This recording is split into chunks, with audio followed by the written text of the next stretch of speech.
Hello students, मैं राजेंद्र कुमार यादव एक बार फिर से स्वागत करता हूं हमारे channel maths classes for you पर। जैसा कि आपको पता है कि हम मॉडल पेपर सॉल्व कर रहे हैं और मॉडल पेपर में भी 4 मॉडल पेपर हमने सॉल्व कर लिए हैं। पांचवा हमने स्टार्ट कर दिया था, पांचवा के भी 1 2 3 क्वेश्चन तक हो गया था, चौथा क्वेश्चन आज स्टार्ट करेंगे। ठीक है। आपके जब कमेंट्स पढ़ता हूं तो मेरे को भी बहुत अच्छा फील होता है, कुछ अपनापन सा लगता है। बहुत अच्छे अच्छे कमेंट आ रहे हैं आपके। साथ ही कल एक बच्चे ने तो कॉल भी किया था, शायद अपने पापा से बात करवाई थी मेरे, कि सर हमारे को बहुत अच्छे से समझ में आ रहा है। देखो, समझ में उसी को आएगा जो पूरी साल ईमानदारी से पढ़ा है, उसी को समझ में आएगा। भाई मॉडल पेपर का मतलब क्या होता है कि ऐसे मान लो भाई आप एग्जाम ही दे रहे हो, तो मॉडल पेपर तभी समझ में आएगा आपको जब आपने पूरी बुक को अच्छे से सोल्व किया है। उसके बाद में आप मॉडल पेपर करोगे तो ही आपको अच्छे से समझ में आएगा। मैंने बुक स्टार्ट नहीं की है, मैंने मॉडल पेपर स्टार्ट किया, तो इसका मतलब है कि आपको कम से कम 1 या 2 बार अपनी बुक को अच्छे से कवर कर चुके हो, तब आप मॉडल पेपर स्टार्ट करना। ठीक है। चलो, आपको मैं बता देना चाहता हूं कि आप वीडियो को लास्ट तक जरूर देखें। ये बात मैं बार बार आपको ये इसलिए बोल रहा हूं क्योंकि कई क्वेश्चन हैं, आज भी आपको क्वेश्चन मिलेंगे जो आपकी बुक में नहीं है लेकिन आपकी डेस्क वर्क में है, तो वो क्वेश्चन आ जाते हैं पेपर में। ठीक है। उसके बाद में आपसे एक छोटी सी रिक्वेस्ट करना चाहूंगा। वीडियो को स्टार्ट करने से पहले आप वीडियो को लाइक कर दीजिएगा, साथ ही चैनल को सब्सक्राइब कर लीजिएगा और अपना एक प्यारा सा कमेंट भी कर दीजिएगा। आपको लिखना कैसे है कॉपी में वो भी मैं आपको बता देना चाहता हूँ कि सबसे पहले जैसे मान लो आपने क्वेश्चन नंबर 2 स्टार्ट कर दिया, तो क्वेश्चन नंबर 2 के पूरे पार्ट एक जगह होने चाहिए। आपने क्वेश्चन नंबर 3 कर दिया तो 3 के पूरे पार्ट एक जगह होने चाहिए। ठीक है ना। चलो, अब स्टार्ट करते हैं हम। और एक, हाँ, मैंने प्लेलिस्ट बना दी है हर मॉडल पेपर की। मॉडल पेपर 1 की प्लेलिस्ट अलग है, 2 की अलग है, 3 की अलग है, 4 की अलग है। प्लेलिस्ट का ऑप्शन है, वहां पे जाके आप पूरे जो भी आपको मॉडल पेपर देखना है वो आराम से देख लीजिएगा। चलो, अब स्टार्ट करते हैं हम। कौन सा क्वेश्चन नंबर 3 तक हमने कंप्लीट कर लिया था, चौथा क्वेश्चन स्टार्ट करते हैं। क्या है जी? चौथा क्वेश्चन क्या है आपके पास कि एक बहुपद है t² - 15 के शून्यंक ज्ञात कीजिए। इसका क्या निकालना, आपको शून्यंक निकालना है। शून्यंकों का तथा गुणांकों के बीच में सत्यता की जांच भी कीजिए, आपको जांच भी करनी है। ठीक है जी। आपके पास बहुपद क्या है? t² - 15। मैं एक छोटी सी चीज आपको बता देना चाहता हूँ, जो कि जैसे मान लो आपके पास है 2 × 2 इसका मतलब क्या हुआ? √4, और √4 का मान कितना हो गया हमारे पास? 2 हो गया। मतलब कोई भी संख्या अगर मान लो अंडर रूट में सेम बार गुणा हो रहे हैं तो उसका अंडर रूट हट जाता है। इस चीज का ध्यान रखना। देखो, 2 सेम बार गुणा हो रही है, इसका अंडर रूट हट गया, बस आप तो इतना ही ध्यान रखो। कोई भी संख्या है, अगर मान लो अंडर रूट के अंदर सेम 2 बार गुणा हो रही है तो उसका अंडर रूट हट जाता है। अब जैसे √3 × √3, इसका मान बताओ कितना हो जाएगा मेरे पास? 3 हो जाएगा। ठीक है ना। चलो, एक चीज और बताओ मेरे को। मैंने कोई भी संख्या आपके पास 3 है, इसका मैंने क्या कर दिया? अंडर रूट कर दिया।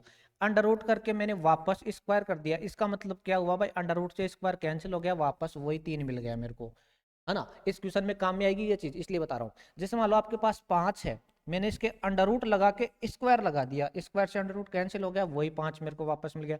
तो मैं कोई भी संख्या के अंडर रूट लगा के स्क्वायर वापस लगा सकता हूँ। ठीक है ना। तो वही संख्या मेरे को प्राप्त हो जाएगी। जैसे मेरे पास 6 है तो मैं अंडर रूट लगा के स्क्वायर लगा दिया, कैंसिल हो गया, वही 6 बच गया मेरे।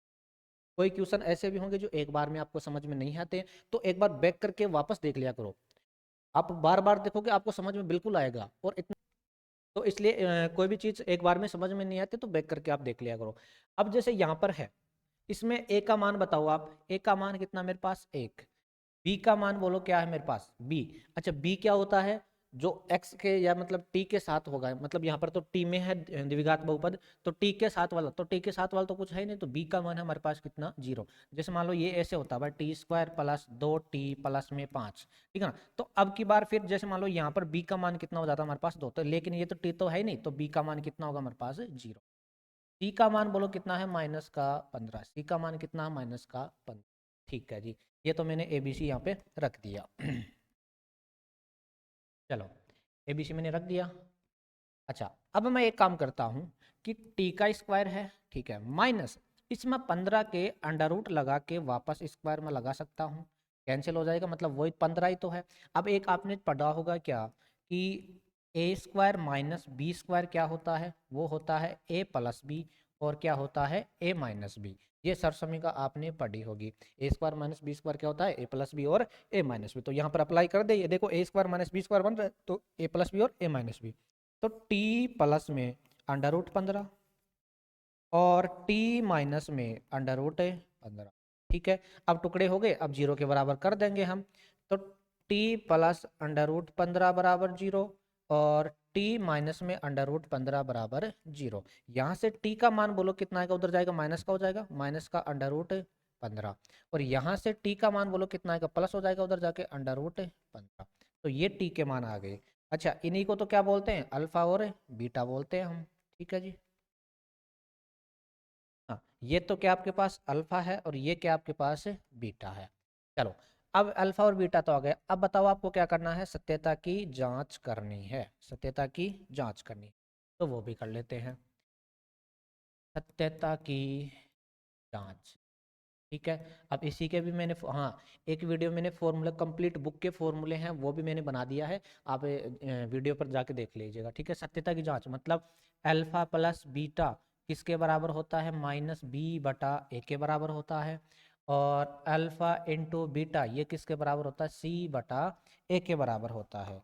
ठीक है। चलो, ऐसे आपको जांच करनी है। तो देखो अल्फा का मान बोलो कितना है, माइनस का अंडर रूट 15 प्लस बीटा का मान बोलो कितना है, अंडर रूट 15 बराबर माइनस बी का मान बोलो कितना है, 0 बटा ए का मान बोलो कितना है, 1। अच्छा, ये माइनस का ये प्लस का ये भी क्या हो गया आपके पास, 0 बराबर में क्या आएगा आपके पास, 0।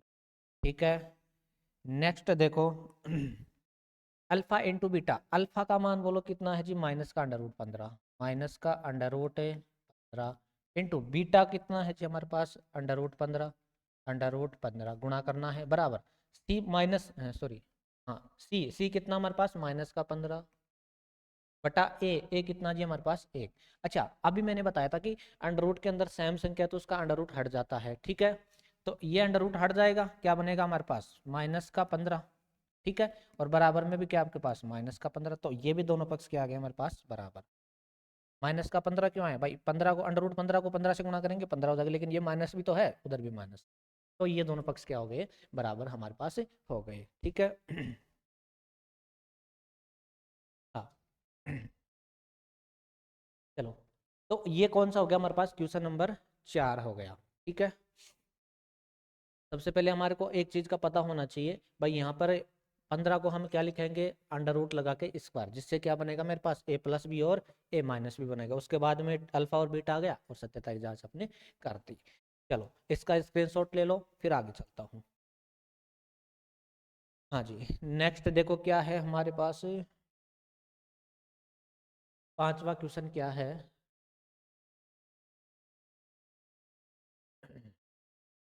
हाँ, विलोपन विधि से प्रयोग करके निम्न समीकरण युग्म के सभी संभव हल ज्ञात कीजिए। विलोपन विधि से सोल्व करना है। चलो, विलोपन विधि से सोल्व करने के लिए आपको क्या चाहिए, अब आपको थोड़ा सा आइडिया होना जरूरी है भाई। आप अगर मान लो आपने बुक में पता किया है, तो विलोपन के लिए क्या करते हैं हम, या तो x का गुणांक बराबर कर लो या फिर y का गुणांक बराबर कर लो। अब कई स्टूडेंट ऐसे हैं जो बुक पूरी साल तो बुक तो किए नहीं और डायरेक्ट मॉडल पेपर करने आ गए, तो वो कैसे संभव है। फिर भी आप एक दो बार देखो, समझ में थोड़ा बहुत तो आएगा, है ना। बाकी जिन्होंने ईमानदारी से पढ़ाई की है या फिर एक या दो बार अपनी बुक को कवर किया है, उसको बिल्कुल अच्छे से समझ में आ रहा होगा। ठीक है। देखो हमारे पास क्या है, हमारे पास दो समीकरण है, 2x प्लस 3y बराबर में है 8, दूसरा है 4x प्लस 6y बराबर में है हमारे पास 7। अब या तो x का गुणांक बराबर कर लो या फिर y का गुणांक बराबर लो, कोई सा भी एक गुणांक बराबर कर लो। तो मैं समीकरण एक को, है ना, समीकरण एक है मेरे पास, समीकरण एक को 2 से गुणा कर देता हूँ, 2 से गुणा करने पर। ठीक है। चलो करो, तो क्या बनेगा मेरे पास, समीकरण एक को 2 से गुणा करोगे तो 4x प्लस में 6y बराबर में कितना हुआ आपके पास, 16। ठीक है। और दूसरा समीकरण भी यही है सेम, 4x प्लस 6y, लेकिन ये नहीं है, यहाँ पर कितना है, 7 है। दोनों को क्या कर दूँ मैं, माइनस माइनस और माइनस, चिन्ह बदलेंगे, प्लस का है तो माइनस का होगा और माइनस का है तो प्लस का। ये भी कैंसिल हो गया, ये भी कैंसिल होगा, मतलब इधर तो क्या बचा हमारे पास, 0 बराबर, इधर कितना बचा हमारे पास, 16 में से 9 7 गया तो कितना बचा, 9। तो मेरे को एक चीज बताओ, 0 और 9 बराबर है क्या, तो ये तो कभी भी संभव नहीं है। तो बताओ इसके हल संभव होंगे क्या, इसके हल ही संभव नहीं होंगे। ठीक है ना, इस चीज का पता चल गया आपको। अब देखो थोड़ा सा अगर मान लो आप आइडिया लगाओ, तो ये रेखाएं कैसी हैं, समांतर हैं, प्रतिच्छेदी हैं या समपाती हैं। तो देखो यहाँ पर भी अनुपात बराबर है, मतलब A1 बटा A2, सॉरी हाँ A1 बटा A2 बराबर B1 बटा B2, इसका भी अनुपात 1/2 भाई, इसका भी अनुपात 1/2, 3/6 मतलब 1/2 B1 बटा B2, लेकिन ये बराबर नहीं है C1 बटा C2। तो ये कौन सी कंडीशन आती है बताओ, जब समांतर होती है। तो समांतर कहीं भी काटती है क्या, कहीं भी नहीं काटती, तो उसका कोई भी हल होता है क्या, उसका कोई भी हल नहीं होता। तो यहाँ पर भी हमारे पास यही तो कंडीशन आ रही है भाई। इसका देखो ये संभव थोड़ी है भाई, 0 और 9 कभी बराबर थोड़ी होगा, 0 और 9 कभी भी बराबर नहीं होगा, तो इसका कोई हल संभव नहीं है। कोई हल, कोई हल नहीं होगा, होगा। ठीक है, मेरे ख्याल से आ गया होगा समझ में। विलोपन में एक या तो x का गुणांक बराबर कर लो या फिर y का, हमने कर लिया, लेकिन ये तो दोनों ही बराबर हो गए, दोनों ही बराबर तो कट गए, उधर तो 0 बचा, इधर बचा दो, तो 0 और 9 कभी बराबर नहीं हो सकते, तो यह कोई भी इसका कोई भी हल नहीं होगा। ठीक है, नेक्स्ट देखो छठवां क्वेश्चन क्या है हमारे पास। हाँ जी, बिल्कुल आसान क्वेश्चन है। वीडियो को लाइक नहीं किया है तो वीडियो को लाइक कर दीजिएगा। क्वेश्चन नंबर 6 देखो क्या है, आपको दे रखा है भाई समांतर श्रेणी दे रखी है, उसमें कितने पद हैं, मतलब पदों की संख्या पूछा है, मतलब n पूछा आपको, पदों की संख्या मतलब n पूछा है। ठीक है, एपी क्या दे रखी है आपको, एपी दे रखी है हमारे को, एपी दे रखी है 7, 13, 19 और 205, ये आपको एपी दे रखी है। ठीक है, सॉरी डैश डैश डैश है 205। ठीक है, अब देखो ये मेरे पास क्या है, लास्ट का पद है, अंतिम पद है, इसको किससे लिखते हैं, ए एन से लिखते हैं। चलो सबसे पहले तो ए का मान बताओ, मतलब पहला पद बताओ 7, उसके बाद में डी बताओ, डी क्या होता है, A2 माइनस A1, A2 का मान बोलो कितना है 13, और माइनस A1 का बोलो कितना है 7, कितना बचेगा मेरे पास, 13 में से 7 गया तो कितना बचा 6, और ए एन कितना है मेरे पास, ए एन है मेरे पास लास्ट का पद कितना आपके पास 205 है। अब मेरे को बताओ ए एन का फॉर्मूला क्या होता है, ए एन का फॉर्मूला होता है a plus n minus 1 into d, बराबर में कितना आपके पास 205 है। ठीक है, ए का मान रखो, एन का निकालना ना आपको, तो ए का मान बोलो कितना है 7, 7 मैंने रख दिया, एन का आपको निकालना है माइनस 1 डी, डी कितना है जी 6 आया था, बराबर में कितना मेरे पास 205 है। ठीक है, चलो आगे नेक्स्ट देखो क्या है, 7 प्लस का उधर जाएगा माइनस का हो जाएगा, तो n माइनस 1 इंटू में 6 बराबर में है 205, और माइनस में कितना है 7 हो गया, तो n माइनस 1 इंटू में 6 बराबर 205 में 15 में से 7 किया तो कितना बचा हमारे पास 8, यहाँ पर बचा कितना 9 और 1, 198, 6 गुणा में है उधर जाएगा भाग में, n माइनस 1 बराबर 198 बटे में कितना 6, सॉरी सॉरी 198 बटे में कितना हो गया 6, तो n माइनस 1 इसको काटो कितनी बार 36 18 36 18 बराबर कितना बचा 33, तो n बराबर क्या हो जाएगा हमारे पास, n बराबर हो जाएगा माइनस का ना एक उधर जाके प्लस का हो गया, तो n बराबर हो जाएगा 33 प्लस में 1, तो n का मान आ गया मेरे पास कितना 34। ठीक है जी, ये मेरा आंसर हो गया, बस बिल्कुल आसान है। चलो नेक्स्ट चलूँ मैं आगे, नेक्स्ट क्वेश्चन देखो क्या है 7वां। हाँ, इसको समझो एक बार, आकृति दे रखी है आपको और दो त्रिभुज दे रखे हैं ए बी ई, सर्वांग सम है। जब सर्वांग सम कब होते हैं, अरे सर्वांग सम जब उनकी कोई भी भुजा है वो दोनों बराबर होने चाहिए, कोई भी कोण है वो दोनों बराबर होने चाहिए, उसी को तो बोलते हैं हम सर्वांग सम। ठीक है, तो कौन कौन सा त्रिभुज सर्वांग सम है, आपको सबसे पहले लिखो दिया है, सबसे पहले लिखो दिया है, बताओ क्या दे रखा आपको, त्रिभुज ए बी ई, त्रिभुज ए बी ई सर्वांग सम, त्रिभुज ए सी डी सर्वांग सम है। अब देखो ये त्रिभुज कहाँ पर है, A B E, A B E दिख रहा है ये त्रिभुज ए बी ई, ठीक है, और ए सी डी, ए सी डी अगर सर्वांग सम है तो दोनों त्रिभुजों की भुजा क्या होंगी बराबर। देखो इस त्रिभुज को मैं बना देता हूँ इधर,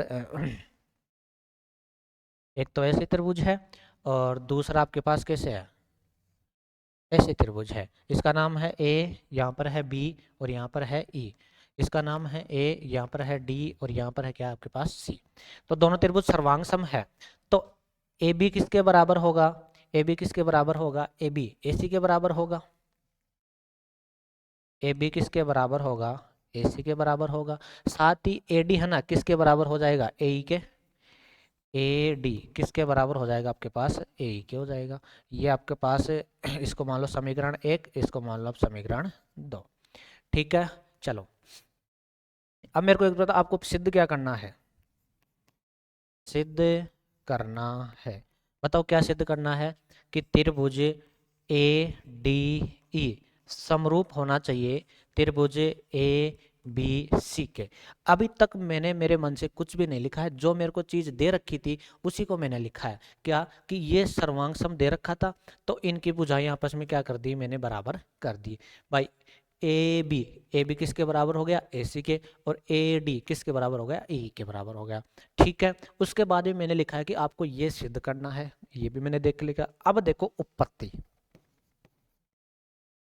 ठीक है, उत्पत्ति। अब देखो क्या करते हैं हम, ये मेरे पास समीकरण 1 है और ये मेरे पास समीकरण 2 है। एक बार मैं छोटा सा एक काम करता हूँ, करने के बाद में आपको समझ में आएगा। मैं एक काम करता हूँ कि समीकरण 1 में ना 2 का भाग दे देता हूँ, समीकरण 1/2। ऐसा करने से क्या मिलेगा, देखो एक बार आपके पास क्या है, ए बी और बटे में क्या हो गया, ए डी, बराबर आपके पास क्या है, ए सी और बटे में क्या हो गया आपके पास, ए। अब ये अनुपात देखो आपको किसका मिला है, ए बी बटे ए डी, ए बी बटे में ए डी, ठीक है, और ए सी बटे में ई, ए सी बटे में ए ई, मतलब छोटे वाले त्रिभुज और बड़े वाले त्रिभुज, इसी की बात हो रही है। और ये हमारे को समरूप सिद्ध करना है। देखो A D A D E मतलब छोटा वाला, ए बी सी मतलब बड़ा वाला, ये त्रिभुज आपको समरूप सिद्ध करना है। इसके लिए देखो एक अनुपात तो मेरे को मिल गया, क्या कि इन दोनों त्रिभुजों की भुजाओं का अनुपात तो मेरे पास बराबर आ गया, ठीक है ना। उसके बाद में देखो ये कोण दोनों में है, उभयनिष्ठ है, तो बताओ क्या लिखोगे आप, इसको मैं हटा देता हूं।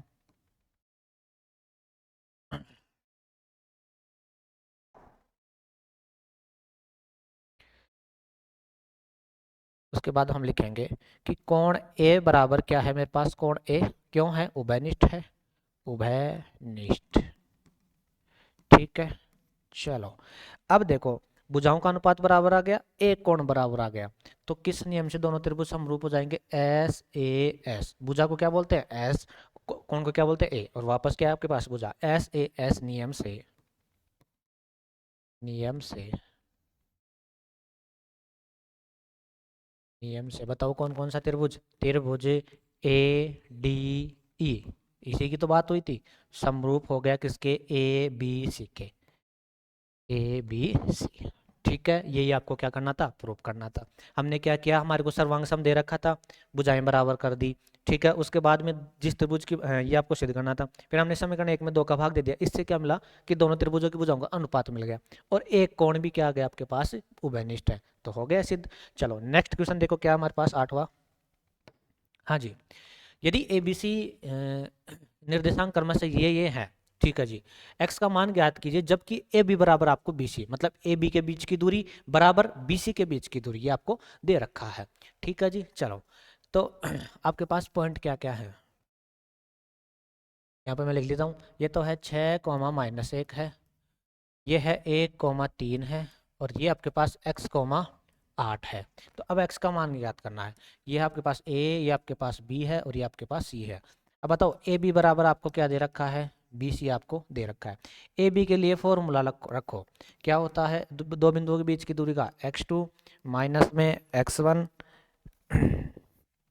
x1 का स्क्वायर प्लस में y2 माइनस y1 का स्क्वायर, बराबर बी सी के लिए भी रखो under root x2 minus x1 का square plus y2 minus y1 का स्क्वायर, ठीक है, मैंने रख दिया। अब ये आपके पास x1 y1, ये आपके पास x2 और y2 रखो इसमें। तो अंडर रूट x2 का मान बोलो जी कितना है, x2 का मान है मेरे पास 1 माइनस x1 का कितना है जी 6, इसका क्या है स्क्वायर, प्लस y2 का कितना है जी 3 माइनस y1 का कितना -1। अब देखो यहाँ पर भी माइनस है और ये भी माइनस है, तो माइनस माइनस क्या हो जाएगा प्लस। इस चीज़ का आप ध्यान रखना, गलती करोगे आप यहीं पे भाई, 3 माइनस ये भी माइनस का गया तो प्लस हो जाएगा, ठीक है, बराबर अंडर रूट इसके लिए भी रखो, ये आपके पास x2 y2, या फिर इसको मान लो आप x1 y1, इसको मान लो आप x2 y2, किसी को बिंदु को भी आप x1 y1 मान सकते हो, इसमें कोई गलती नहीं होगी, ठीक है ना। चाहे आप इसको मान लो चाहे आप इसको मान लो, लेकिन ये इस चीज का ध्यान रखना कि x1 है ना तो फिर y1 ही होना चाहिए, ऐसे नहीं कि x1 और y2 नहीं, x1 y1 एक ही जगह, चाहे कोई सा भी बिंदु मान लो आप, आगे पीछे कोई फर्क नहीं पड़ने वाला, ठीक है। x2 का मान बोलो कितना है मेरे पास x माइनस x1 का बोलो कितना है 1, इसका क्या आपके पास होल स्क्वायर, प्लस y2 का कितना है मेरे पास 8 माइनस y1 का कितना आपके पास है 3, इसका भी क्या आपके पास होल स्क्वायर, ठीक है। चलो थोड़ा सा सोल्व करते हैं। अंडर रूट यहाँ पर कितना बचा मेरे पास -5 बचा, इसका स्क्वायर, प्लस यहाँ पर कितना हो गया मेरे पास 4 का स्क्वायर, बराबर अंडर रूट यहाँ पर बताओ क्या होगा आपके पास x माइनस 1 का होल स्क्वायर, प्लस यहाँ पर कितना बचा मेरे पास 5 का होल स्क्वायर बचा, ठीक है। चलो अब क्या करते हैं, 5 का स्क्वायर कितना हो जाएगा हमारे पास 25 हो जाएगा, -5 का भी 25 होगा, 5 का भी 25 होगा, स्क्वायर हमेशा प्लस में ही खुलता है। 4 का स्क्वायर कितना होगा मेरे पास 16, बराबर अंडर रूट ये क्या चल रहा है आपके पास x माइनस 1 का होल स्क्वायर और प्लस में 5 का स्क्वायर मतलब 25, ठीक है। अब मेरे को अंडर रूट को हटाना है, अंडर रूट को हटाऊंगा कैसे, दोनों तरफ क्या करना पड़ेगा वर्ग, तब यह अंडर रूट हटेगा।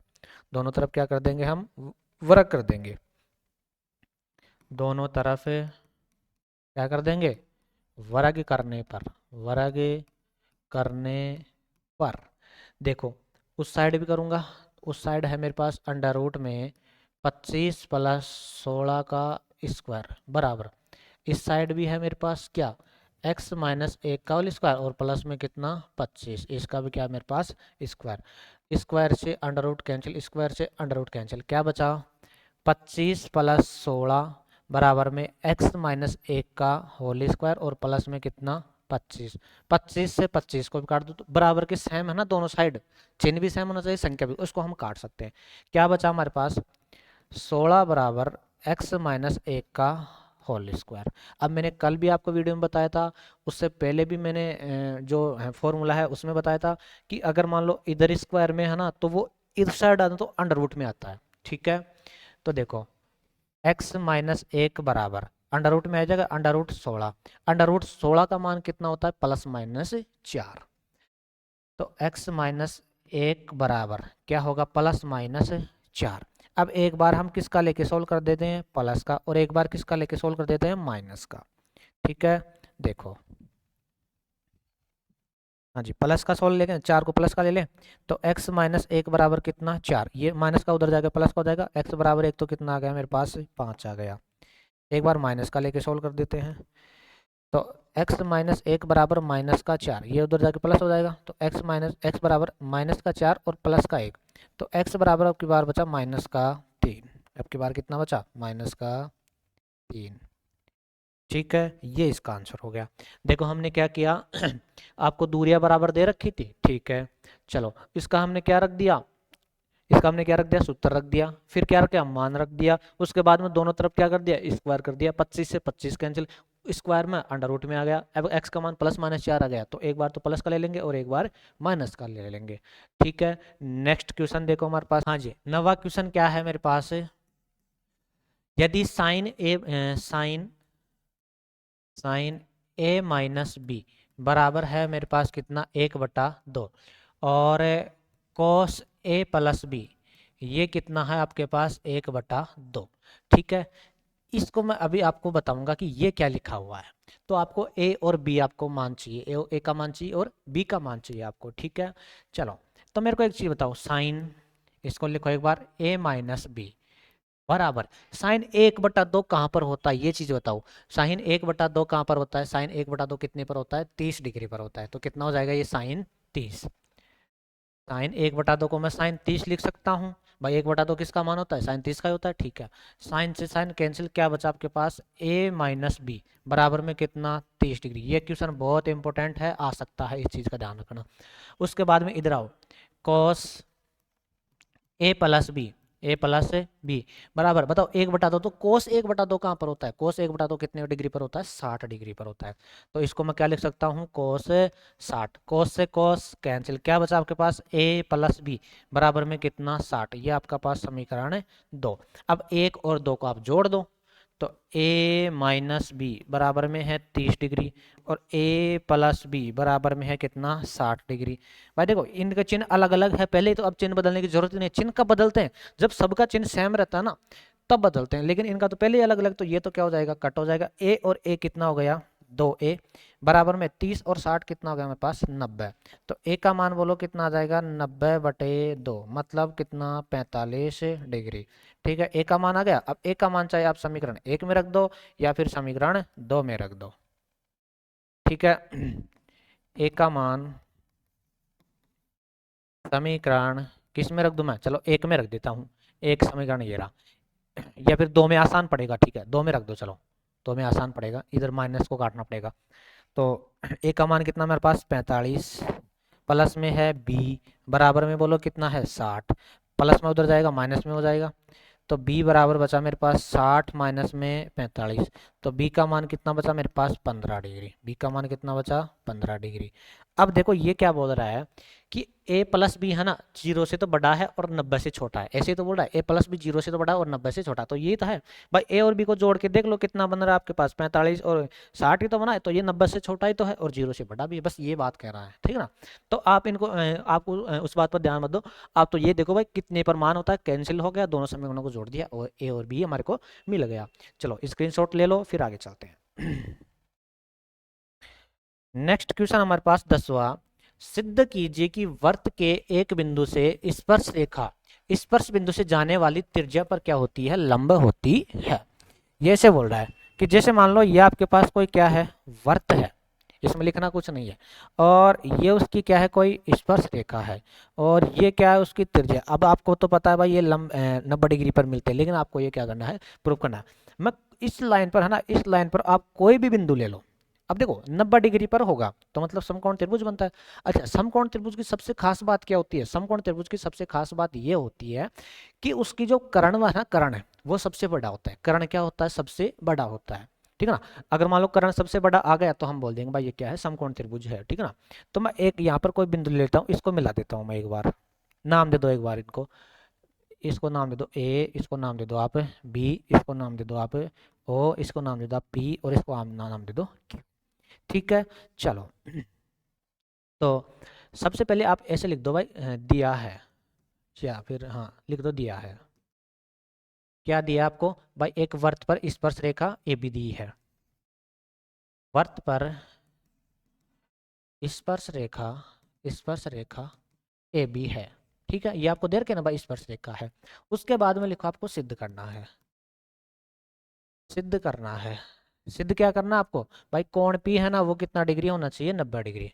कोण पी है ना मतलब या फिर ऐसे लिख दो भाई त्रिभुज ओ पी क्यों समकोण त्रिभुज होना चाहिए, है ना भाई। वर्त के किसी भी स्पर्श त्रिज्या पर क्या होती है, लंब होती है। तो आप तो ऐसे लिख दो भाई कोण पी है ना वो क्या है होना चाहिए आपके पास 90 डिग्री। तो इस आओ उपपत्ति में, अब इसमें बस लैंग्वेज लिखनी है। वैसे ये क्वेश्चन इतना कोई खास काम का है नहीं। अब मेरी बात सुनो आप, समकोण त्रिभुज होता है, कर्ण सबसे बड़ी होती है। अब इसमें भी देखो आप, चाहे ये बिंदु कहीं पे भी रख दो, ये ओ क्यू होगा, ओ क्यू होगा जो इन दोनों भुजाओं से क्या होगा, बड़ा होगा। अगर मान लो ओ क्यू इन दोनों भुजाओं से बड़ा है तो ये कौन सा त्रिभुज माना जाएगा, समकोण त्रिभुज माना जाएगा। तो लिख दो त्रिभुज ओ पी क्यू में, ओ क्यू है ना O Q, O Q O P व पी क्यू से बड़ा है, ओ क्यू ओ पी व पी क्यू से क्या है, पी क्यू से बड़ा है। अतः ओ क्यू क्या है, ओ क्यू कर्ण है, ओ क्यू कर्ण है, कर्ण है। और कर्ण के सम्मुख भुजा मतलब सामने वाली भुजा, सम्मुख भुजा 90 डिग्री होती है, मतलब सम्मुख कोण, कर्ण के सम्मुख कोण, सम्मुख कोण कोण 90 डिग्री होता है। ठीक है, अतः कोण P कितना डिग्री होगा, 90 डिग्री होगा। बस इतनी सी बात लिखनी है आपको। ठीक है ना, ये कोई खास काम का क्वेश्चन नहीं था, फिर भी आपको मैं एक बार दोबारा बताता हूँ। भाई आपको ऐसे बोल रहा है कि ये है ना ये लंबवत होती है भाई, स्पर्श रेखा और त्रिज्या क्या होती है, लंबवत। ये आपको प्रूफ करना है आपकी बात। चलो भाई तो सबसे पहले हमने दिया है, मैं लिख दिया भाई ए बी एक स्पर्शरेखा आपको दे रखी है। उसके बाद में सिद्ध क्या करना है भाई, कोण कितना है, पी है ना, कितना डिग्री होना चाहिए, 90 डिग्री होना चाहिए। उसके बाद में आपको देखो ओ पी क्यू में यहाँ पर ऐसे लिख लो, इसमें इन दोनों को जोड़ के भी देखेंगे ना तो भी ये बड़ी होगी। ये चलो इसको तो रहने दो, इसको तो रहने दो, इसमें लिख दो आप वह, ठीक है। ओ क्यू है ना, ओ पी व पी क्यू से क्या है, बड़ी है। अतः ओ क्यू क्या है, एक कर्ण है, और कर्ण के सामने वाला कोण कितना होता है, 90 डिग्री तो होता है, तो ये क्या माना जाएगा, बस समकोण त्रिभुज माना जाएगा, ठीक है। चलो नेक्स्ट देखो क्वेश्चन नंबर 11वां। हाँ जी, 6 सेमी त्रिज्या, आर का मान कितना दे रखा है, 6। एक वर्त के त्रिज्यखंड का क्षेत्रफल जिसका कोण है, मतलब थीटा कितना दे रखा है आपको, 60 डिग्री, ठीक है, ये आपको निकालना है। इस क्वेश्चन के लिए मैं आपको लिए छोड़ रहा हूँ, ये आप खुद करना, देखिए बिल्कुल आसान है, फॉर्मूला मैं बता देता हूँ। त्रिज्यखंड का क्षेत्रफल क्या होता है, पाई आर स्क्वायर थीटा बटे 360। एक बार देखिए कोशिश करना, अगर आंसर आ जाता है तो कमेंट में जरूर लिखना आप। अगर मान लो इसका आंसर आपको मिल जाता है तो इसको कमेंट में आप जरूर बताना भाई सर इसका आंसर ये आपको रिप्लाई मिलेगा, ठीक है। चलो इस क्वेश्चन को एक बार मैं आपके लिए छोड़ रहा हूँ, अगर नहीं होता है तो मेरे को कमेंट कर दीजिएगा, अगले वीडियो में आपको बता दूंगा, लेकिन आप एक बार खुद करने की कोशिश करना है इसको। नेक्स्ट देखो क्या है, हाँ जी, इसका क्या निकालना, आपको माध्य निकालना है। एक्स दे रखा है, एक्स दे रखा है, एफ दे रखा है, अब क्या निकाल लेंगे यहाँ पर, एफ एक्स निकाल लेंगे, यहाँ से क्या निकालेंगे हम, एफ एक्स निकालेंगे। एक्स क्या क्या है, 1 2 3 4 5 6, 2 3 4 5 और 6। एफ में क्या क्या है, 2 4 5 और 4 और 2 और 2। एफ एक्स निकालो क्या होगा, एफ 2, फिर 4 दूनी 8, फिर 3 पंजे 15। एफ एक्स कैसे निकालते हैं, एफ को एक्स को गुणा करके, 4 चौक 16, 5 दूनी 10 और 6 दूनी 12। अब माध्य बताओ कैसे निकालोगे, है माध्य सिग्मा एफ आई एक्स आई बटे में सिग्मा एफ आई, इसका मतलब क्या होता है, इन सब को जोड़ दो, इसका मतलब क्या होता है, इन सब को जोड़ दो। तो माध्य बताओ क्या निकल गया, इन सबको जोड़ो, कितना हो गया ये, 10 10 और 10 20, ठीक है, इसको घटा दो, 10 और 10 कितना हो गया, 20 20 30 32 और 42 42 और 5 कितना हो गया, 42 और 5 47 47 और ये कितना हो गया, 10 57 57 और 6 63 63, तो ये हो गया, ठीक है। इन सबको जोड़ो, 6 6 5 11 12 13 14 15 16 17 18 19, ठीक है। एक बार इनको अच्छे से जोड़ लेते हैं, 10 10 और 10 20, ठीक है, 20 और 12 22 22 और 31 22 और 31, 53 ही हुआ ना, 53 ही तो आए भाई, 10 10 और 10 20 20 और हाँ सॉरी 32 होगा ना, ये सही है, 63 सही है, ठीक है। बटे इसका मान कितना आया, 6 और 5 11 11 और 4 6 और 5 11 15 16 17 18 19, 63 बटे 19। एक बार कैलकुलेशन आप अपने हिसाब से और देख लेना, ठीक है ना। अब बस 19 का भाग दे दो इसमें 63 में, तो 19 57, ठीक है, बच गया कितना आपके पास 6, फिर हमने लगाया पॉइंट तो 3.3 समथिंग ऐसे कुछ आ जाएगा। कैलकुलेशन ही तो है, भाग दे लेना एक बार, है ना, कंप्लीट कर देना है इसको, ठीक है। नेक्स्ट चलूँ मैं आपके कौन सा क्वेश्चन है, हाँ समझो इसको। संयोग से एक खेल में एक तीर को घुमाया जाता है, आगे विश्राम में आने के 1 2 3 4 5 6 7 8 किसी अंक पर इंगित करता है, देखिए आकृति में, यदि परिणाम संप्रायिक है तो इसकी प्रायिकता क्या है कि वह, पहला सबसे पहले तो आप हाँ कुल परिणाम लिख दो, कुल परिणाम, कुल परिणाम, ठीक है, कितने हैं बताओ, 8 तक ही है, तो कुल परिणाम तो है मेरे पास कितना, 8। उसके बाद में उस प्रायिकता का सूत्र लिख दो और फिर स्टार्ट करो। प्रायिकता क्या होता है, अनुकूल घटना, अनुकूल घटना और बटे में क्या आपके पास, कुल घटना, बटे में क्या आपके पास, कुल घटना, ठीक है। तो अब देखो पहला क्या है, 8 को इंगित करेगा, तो लिखो 8 को इंगित करने की प्रायिकता, 8 को इंगित करने की प्रायिकता, करने की प्रायिकता बताओ क्या होगी, 8 को इंगित करने की प्रायिकता, हाँ जी 8 कितनी बार है, एक बार ही है तो एक होगा, और कुल परिणाम कितना मेरे पास 8, तो ये हो गया। सेकंड देखो क्या है इसमें, एक विषम संख्या को इंगित करेगा, तो विषम संख्या को इंगित करने की प्रायिकता बराबर। अब देखो विषम संख्या कितनी है, एक, ये एक है, ये दो, ये तीन और ये चार, तो चार है ना, चार विषम संख्याएं हैं। तो बताओ क्या होगा, 4 बटे में कुल परिणाम कितना है 8, काटोगे कितना हो गया 1/2। नेक्स्ट तीसरा क्या है इसका, तीसरा दो से बड़ी संख्या को इंगित करेगा, तो दो से बड़ी संख्या को देखो क्या हो जाएगा, दो से बड़ी संख्या कौन कौन सी है इसमें, दो से बड़ी 3 4 5 6 7 8, तो कितनी हो गई 1 2 3 4 5 6। तो बताओ 6, 6 बटे में कितना लिख दोगे आप 8, 6 बटे में कितना 8, काटो कितना हो गया 3 बटे में 4। फिर चौथा क्या आपके पास 9 से छोटे, तो 9 से छोटी तो सारी ही है, तो कुल परिणाम भी, अनुकुल परिणाम भी कितने हो गए 8, और कुल परिणाम भी कितने, तो कट के कितना हो गया 1। ठीक है, ये कौन सा क्वेश्चन हो गया आपके पास, 13वां क्वेश्चन कंप्लीट हो गया। नेक्स्ट देखो कौन सा क्वेश्चन है, हाँ 14वां क्वेश्चन क्या है, दो संख्याओं का योग कितना है 48, उनका गुणनफल कितना है 432, संख्याएं ज्ञात कीजिए, आपको संख्या ज्ञात करनी है, योग देखो माना पहली संख्या आपके पास x है, ये लाइन लिख दो, दोनों संख्या नहीं पता ना आपको, तो एक तो मान लो एक बार, माना पहली संख्या आपके पास क्या है x है, ठीक है, उसके बाद में उनका योग कितना है 48, जैसे मान लो ये मेरे पास पहली संख्या है प्लस ये मेरे पास दूसरी संख्या, इनका योग मतलब जोड़ना, कितना दे रखा आपको 48 दे रखा है। ठीक है, अब देखो पहली संख्या को मैंने x मान लिया, प्लस मेरे पास क्या है दूसरी संख्या, बराबर में कितना है 48। अब बताओ दूसरी संख्या क्या निकल के आएगी, ये प्लस का ना उधर जाएगा तो माइनस का, तो 48 माइनस में क्या आएगी मेरे पास दूसरी संख्या आ जाएगी। ठीक है ना, तो पहली संख्या अगर मैं x मानता हूं तब दूसरी संख्या बताओ क्या होगी, दूसरी संख्या होगी मेरे पास 48 माइनस में x, इस कारण से। ठीक है, उनका गुणनफल कितना बता रहा है आपको 432 बता रहा है, तो दोनों को गुणा कर दो, x इंटू में कितना 48 माइनस में x, बराबर में बोलो कितना लिखोगे आप 432।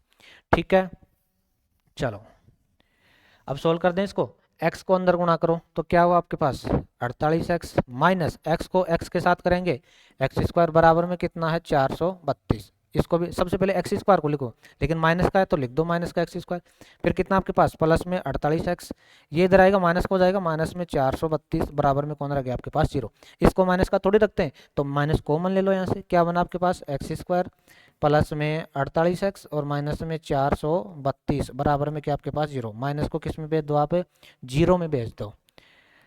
ठीक है जी, चलो तो क्या बनागा आपके पास एक्स स्क्वायर प्लस में 48x और माइनस में 432 बराबर में क्या आपके पास 0। अब ये क्या बन गया आपके पास द्विघात समीकरण बन गया। अब इसको सोल्व करते हैं, बताओ द्विघात समीकरण को सोल्व कैसे करें, गुणा करने पर तो कितना चाहिए 432, जोड़ने का 132 के गुणनखंड 2 2 1 6, फिर 2 का गया 1 0 8, फिर 2 का गया 5 4, फिर 2 का गया कितना 27, फिर 3 का 9, फिर 3 का 3, फिर 3 का 1। ठीक है, अब इनमें से क्या करते हैं हम एडजस्ट करते हैं। ठीक है, एडजस्ट करो देगा 2 दूनी 4 और 4 ती 12। ठीक है, 2 दूनी 4, 4 ती 12 और 12 तियाँ 36, तो 36 और 12 इसका दोनों को जोड़ देंगे 48 हो जाएगा। तो बताओ क्या बना आपके पास एक्स स्क्वायर माइनस में 36x और माइनस में 12x प्लस में कितना आपके पास 432 बराबर में क्या हो जाएगा आपके पास 0।